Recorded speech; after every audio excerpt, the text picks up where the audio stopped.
How is it going, folks? Welcome back to another video. So today is Saturday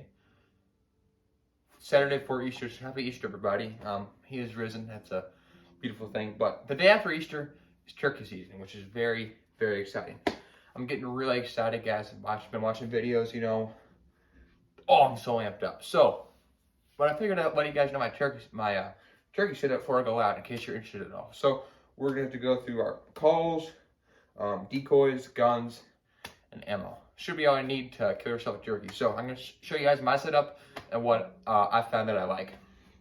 Starting off, I got all my turkey vest here. Well, actually, I have another video explaining this. If you want to break down of this, it's a great vest. Go over a couple weeks ago. Just check it out on my channel. But, so starting off in here, got this box call. I've had this thing for a while. I do like it. I don't use it actually that much in case I want to make really loud yelps or something. So that's pretty loud. But I do like it because it can also kind of be a gobble call. If you're hunting on private land, a gobble is really useful. I wouldn't recommend it on public land, but if you do this and see this little elastic here, you can,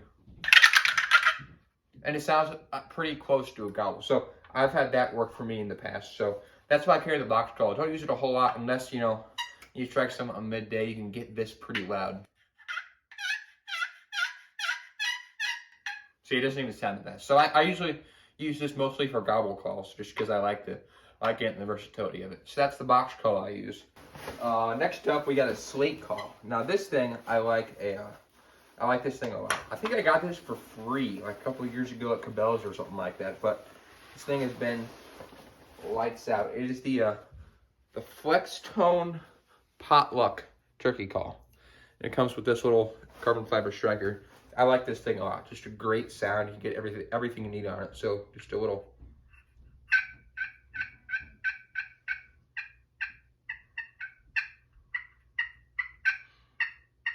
So you can get pretty quiet if you need to. You can also do some purrs.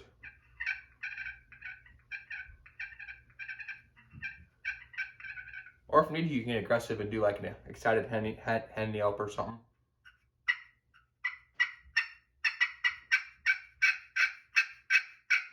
So you need that good rasp. I like this thing a lot. So I say I use this for majority of my calling when I'm in the woods, just because if I don't have a turkey in front of me, I can use my hands and just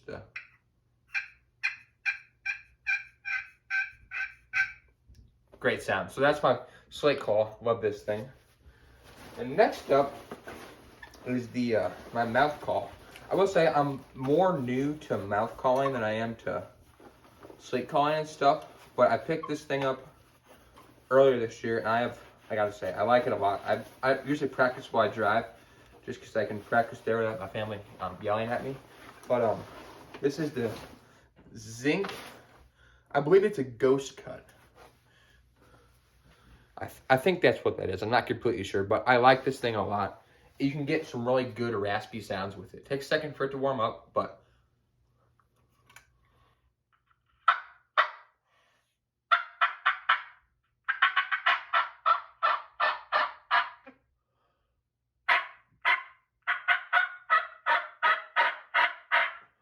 so this thing sounds pretty killer. I will say it is on the louder side of things, so I probably won't use this for a majority of it, but if you just need a loud yelp, or I'll probably use this, keep it in my mouth, and if it's turkey in front of me, you can get it to stick his head up, I'll probably use this, just so it's in my mouth the whole time. But I do like this thing a lot. It sounds super great, and I do like to play around with these. Once you figure out how to use them, it's a lot of fun to do. So that's mostly my my call setup. For locator calls, I do actually have an outhooter over here.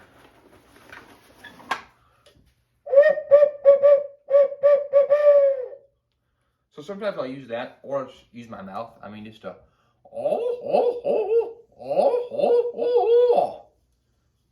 of those work pretty good. Yeah, so I don't use a ton. I'll use this sometimes for a locator call, but a lot of times I just use my mouth because I think it's pretty fun to get them to respond when you're using your mouth. So yeah, that's my call setup. Just the box, the slate, the mouth, and then the locator.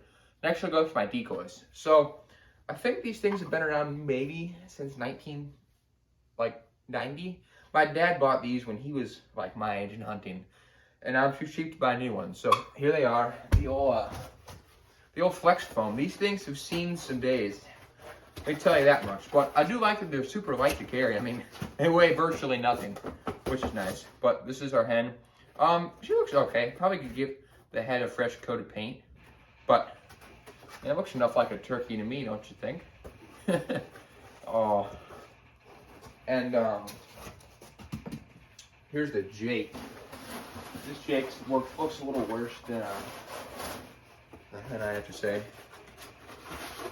But I mean, it looks alright. We normally just find a stick in the woods or something. It's so old that it doesn't have a stake anymore. Actually, I should probably give both of these guys a fresh coat of paint.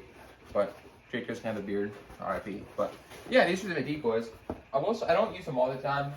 I don't know enough about turkey hunting like to know the positions and stuff to put them in. But sometimes I'll set them out just so they maybe are ready use or something like that. But yeah, that's my decoy setup. I'll probably buy new ones in the future. I'm just too cheap to right now because, you know, decoys getting pretty expensive these days. You know, you buy a pair of, you know, Avian X for, you know, $100 for a laying down hen. I'm like, it seems like a little much, but that's just me. Anyways, like these guys a lot. Great decoys. Super light. I do like the light and packability the most because they can just fold down like that. Boom. Good to go.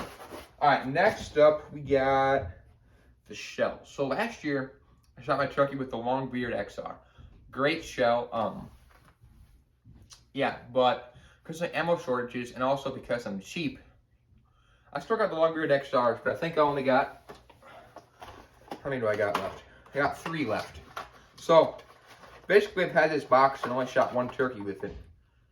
I think there's 8 or 10 in the box, basically, because every year I pattern and then don't shoot a turkey. So I've gone through these shells pretty slowly, but these are the Longbeard XRs, 3-inch, 1.75 ounce of number 4s at 1200. These things are pretty killer. I shot my turkey probably 35 yards last year, knocked it dead. So I like these things a lot, but since I only have 3, that makes me a little nervous about, you know, what if I miss or what if I want to shoot the turkey again. So found some of these in the safe, some double X 12 gauge 3.5 inch 2 ounces of 5-shot at 1300. These things will pack a punch. I say I'd pattern them today. They're a little high, but I think that might be the gun. But so my plan is to do Longbeards for the first shot, then shots 2 and 3, these guys. Because if he's running away, then might as well have 3.5 inch 2 ounces. I do like the Longbeards better just because the technology inside them, and it hurts just a little bit less. These things pack pretty hard punch, but these things will work fine if I have one running away. So yeah, I got a couple more of these. It's just a contingency plan in case shot number 1 doesn't go. But yeah, that's mostly because of ammo shortages and cheap. So I do highly recommend the Longbeard XR, but I'm sure these are just the same. I mean, if you're gonna hit the turkey, you're gonna hit the turkey. So, and plus, if you're shooting past, you know, 35 yards of the turkey, that's probably not the most ethical shot. So I do like to keep them close. I'm not here shooting turkeys at, you know, 60 yards with the shotgun. That's just unethical. And yeah, so, but doesn't have to be Winchester, you know, Remington, whatever you want to do. I'm sure, you know, most things in Walmart work fine for turkey if you get it in close range. So next, moving on to the gun. Now I've had this gun, which actually is not my gun. It's my dad's gun, technically. I bought it from him for a while, then he bought it from me. But, you know, while I'm still living at home, figured might as well use, my dad's gun, because he has a different one that he uses. But this is the Benelli Supernova, and this thing is an absolute unit. Oh, it's the old pump shotty. I do like the pump better than auto. One, because it's cheaper, and 2, because it's just so much more reliable. It's not going to jam or anything like that. Just she'll run like that for 10,000 more times. So, yeah, I believe this is a 28-inch barrel, 30-inch barrel. We actually originally bought it for a shotgun, so that's why it's longer. But, oh, this thing's money. This thing's money. So, I do like this thing a lot. Holds up to 3.5-inch shells.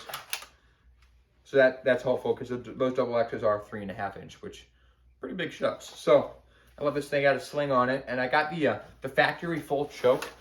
I have an extended eye mod, but I figured it'd be better for factories. or just for a full choke from the factory. So yeah, I love this thing. This thing will, like I said, this thing will shoot 10,000 more times, run it through the dirt. It'll still go strong. So yeah, that's my turkey setup. So for a gun, but now a Supernova with a factory full choke. Got the 3-inch 1 grit XRs. Hopefully it'll work with the double X contingency plan. And then I got the decoys from the antique store. And then also I got the calls and stuff. And like I said, my vest, it's a great vest. I haven't used it yet, but it's super comfy when I've been wearing it. Go over check out my other video if you want to see that. But yeah, that's my setup for this turkey season. Hopefully put it to some good use. I'm looking forward to it. On Monday, we actually have school off, which is really good.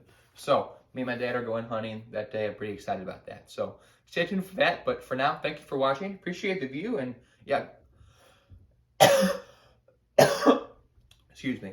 Hopefully you guys have some luck this turkey season too. It's a lot of fun. I will say they can be pretty frustrating birds, but to me it's pretty cool to be outside and enjoy God's creation. So happy Easter, everybody. He is risen indeed. Have a good day.